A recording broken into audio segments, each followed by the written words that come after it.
Hey guys, welcome back to the Tough Love Podcast with Dr. John O'Connor. Today's podcast is sponsored by MedRay Laser and Technology. Today we're talking about the power of purpose and meaning when getting started in your day. Let's rock and Matty, roll. what's up, kid? Not much. Good to be back on with you. So tell the listeners how you start your day. You know, you're all about rituals, routines, but what is your main purpose? Getting up, prepping for the day, and winning the day, ultimately.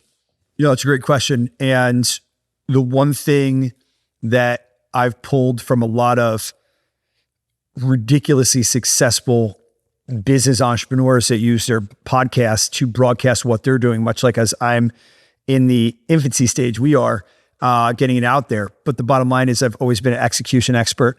Is I make sure the first thing I do when I wake up is not coffee anymore, but I'll knock down a liter of water. I love one of these clinical nutritionists, actually pharmacists, that's all over Instagram. And he's a big, salt water guy. So I like my LMNT in the morning. I take down a liter, and traditionally right after that, I try to get some cold air, or at least get out there, let dogs out, and, take a walk around the pool, the yard, and just, get 5 to 10 deep breaths in, and just, 4:30, 4:45 in the morning, we're talking about get ready to engage on what's going on and be organized. Because the biggest thing that, and we were talking about this before we got on the show today, was if I get sped up because I'm already supercharged, I feel like everything I do is a just miss. Like I just miss executing that. I just miss doing this. And it'll be that way all day long. All day long. And we've been seeing it recently by just being off, by losing a wingman that we're obviously replacing in the next few days. But when my morning starts that way, I'm on point. So that's how I first wake up. From there, traditionally, I get my water in, and Pulse PEMF, those are my guys, Patrick and that whole crew down there, Stephanie Luttrell, they're amazing. And I'm on my Pulse PEMF or my PEMF unit, which is pulse electromagnetic field therapy, for anywhere from 45 minutes to 90 minutes, depending on how much time I have on the day. Tuesdays and Thursdays are performance days first, work after. Right. So I tend to do a little bit more PEMF time on those days. And then Monday, Wednesday, Friday, I try to do 45 minutes to 60 minutes. So that 4:30 to 5:30 or 4:45 to 5:45 sweet spot nails it. Right. What we talk about to the minute, the first 15 minutes, I try to, and I've been up for probably about 15 minutes, I journal. Okay.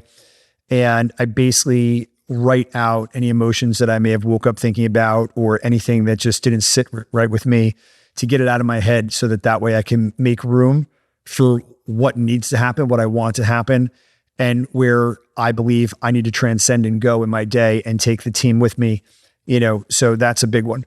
The second 15 minutes, I get into usually a short podcast, and I love Bejo's for that, and Alex and Hermosi.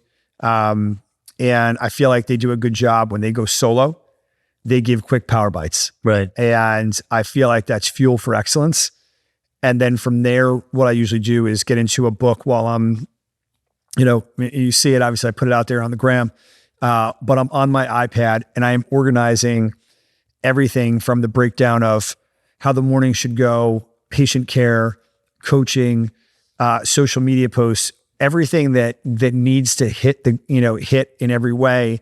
And when it's organized and I'm communicating, I feel like the day just flows. Yeah. It's a natural energy.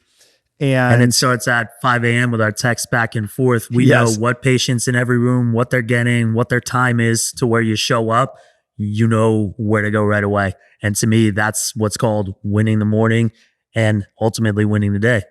Absolutely. And the one thing, as we're training new staff right now, we treat in a manner that we educate patients, and it's elective care. They're paying for it. And much like going to the block or Cousins or fine dining, where you're going to pay for something, we want to make sure the service and the results are there. And I definitely see the value, because I know personally how well I do, or when I break down, what happens, because I'm getting away from those disciplines. And the one thing that I always express to you as somebody that spends a lot of time with me is the devil's in the details, and the results that happen from nailing those little details are so unbelievably important, because at the end of the day, you never want a patient to say, and I have a great example of this, to say, hey, it didn't work. And the one scenario was, and we've all been there, whether it's sports, you train so hard and you struck out, or, you everything was right. It was a great pass, kick to the corner, you square up, you shoot, and you miss, rims out, right? I had a patient come in, you and I worked him up, and it was quite unique because I was like, wow, what are the statistical odds that we treat all 4 regions? And this is anything in life. Yeah. And we win at all 4 spots, right? That's like when we were saying that, Johnny in practice going for the cycle or something like that in a live at bat competition. Yeah. Doing even practice is amazing. Doing a game is, is legendary. It's different. And with that being said, I was like, let me think about this. And it was a great day. We came into that day. I was organized. It was a purposeful, meaningful morning. I knew those patients on there, how we set up and how we prepare. We talked about, we talked through the whole workup.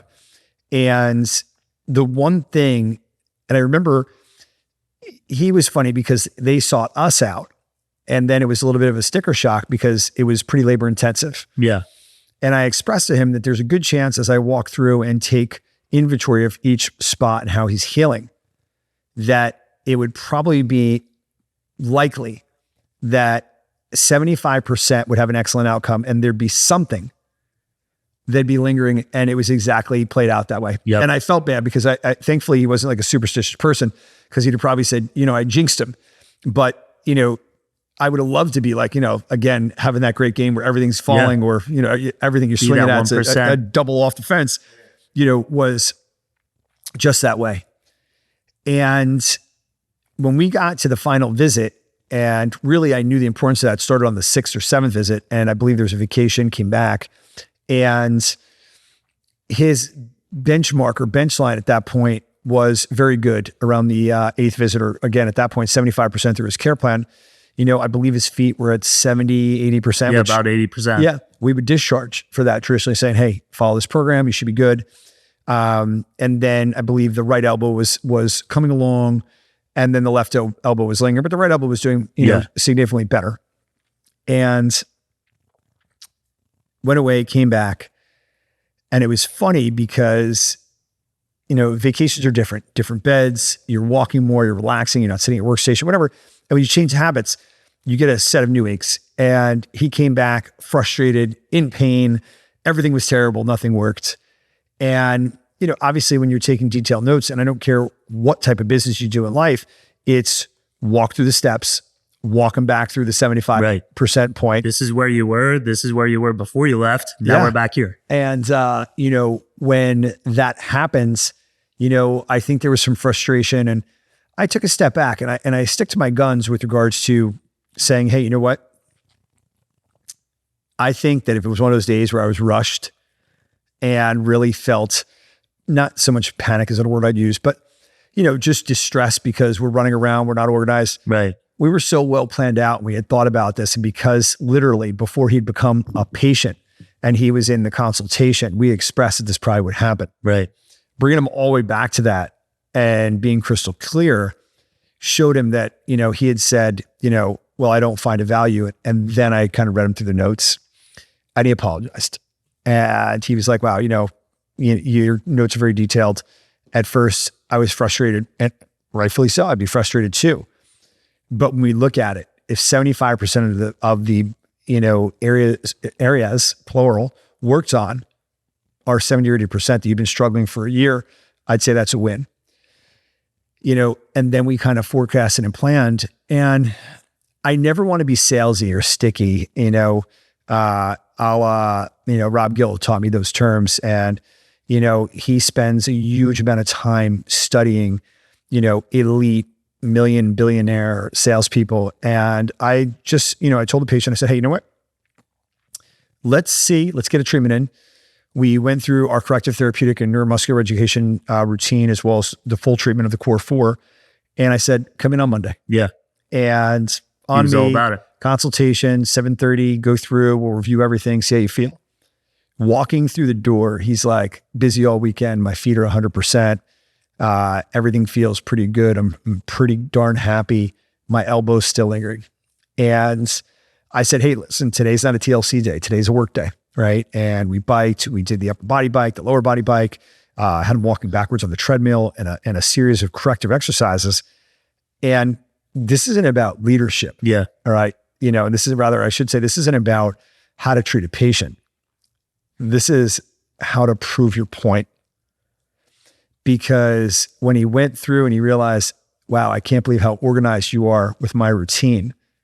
I said, it's just like how I get up in the morning. Yep. And it's got to be a step-by-step methodical process. Right. And when you nail these points, it's like the check engine light goes off on your feet, but you warm them up. Yeah. Now they're good. Check engine light went off on your calves. You went through your routine. Now they're good. Check engine light goes off. Patients have to be careful what they say because we remember everything. Yes.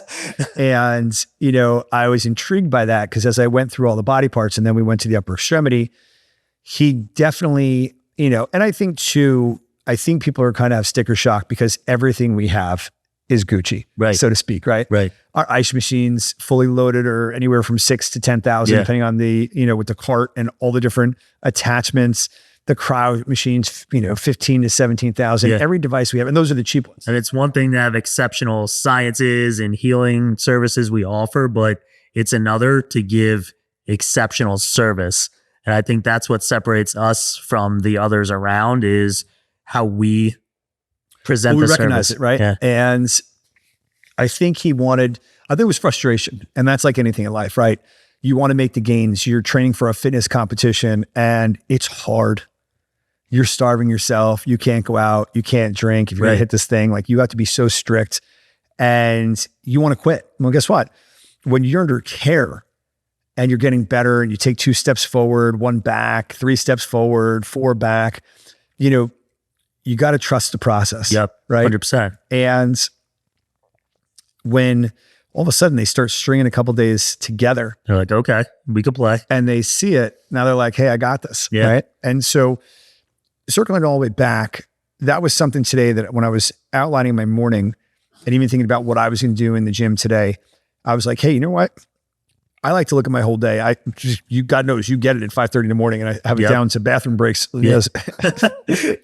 And, but the funny thing about it is that, all kidding aside, being organized like that allows us to be in a situation that when people ask questions, we've already thought about them. And it's not about the high volume. I don't want that type of practice. I wouldn't want that type of business in anything I do.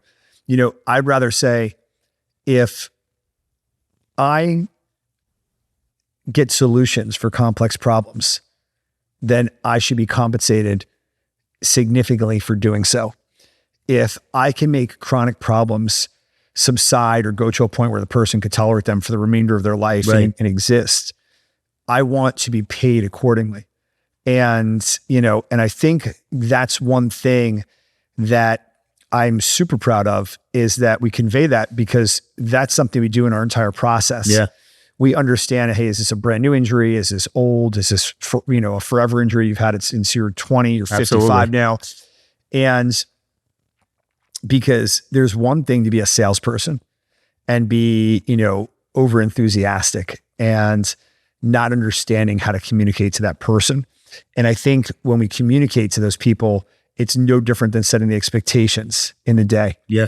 And that powerful start is how you explain to them, no different than my morning routines. And what becomes meaningful to them are the words that you string together to express the results, the process, and, what they may experience that could be, derail them or sidetrack them for a little bit. Definitely. And it's so important that we put those things into play. And fueling off of that, again, that's our team's amazing at Velocity in general, but we can take this into life, right? We play out certain scenarios before even seeing patients. We can certainly play that into everyday life, playing scenarios in your head. If this goes this way, how do we handle it? If this goes the other way, how can we handle it? So I think that's a lesson for everybody, is that always play the scenario in your head before it happens, because if it's something different, we could easily audible. 100%. And, it was something that, I tell my kids a lot, or the athletes that I would work with. I'm like, hey, you're not shooting the ball well, but the scouting report is you just hit 33s in the month of April. Right. And, now you're moving into the Euro approach, championship mode, whatever. Pump fake, get to the rim, hit the open guy. I was watching LeBron play last night, and it was comical. 20 plus years later, one of the few players, maybe the only, to do it, averaged 25 points a game his entire career or more. Yeah. Right. And he's facilitating, smart like a fox. Yeah. Conserving energy. Last night, he's playing against one of the best athletes in the league, probably one of the best athletes on the planet, and going at a guy that's like a Charles Barkley like body. Yeah. That jumps out of the gym and probably weighs close to 300 pounds. And LeBron was surgical on how he took him apart. Right. He was moving the ball up the court, doing this, doing that. And you know what? When I was watching him, he really finished with a strong game, but he wasn't killing him or dominating him athletically. As obviously he's getting older. This guy's probably, 15 years younger than him. But the mind, it was like he knew what to expect. He was guarding the most athletic player on their team. That guy's guarding him, but it looked like checkers and chess. The guy would drop down, his hands would go down, LeBron would shoot, guy would come out, LeBron would go past him. And, the bottom line was, to my point is how important it is, because that's no different. Sports, consistent. Yep.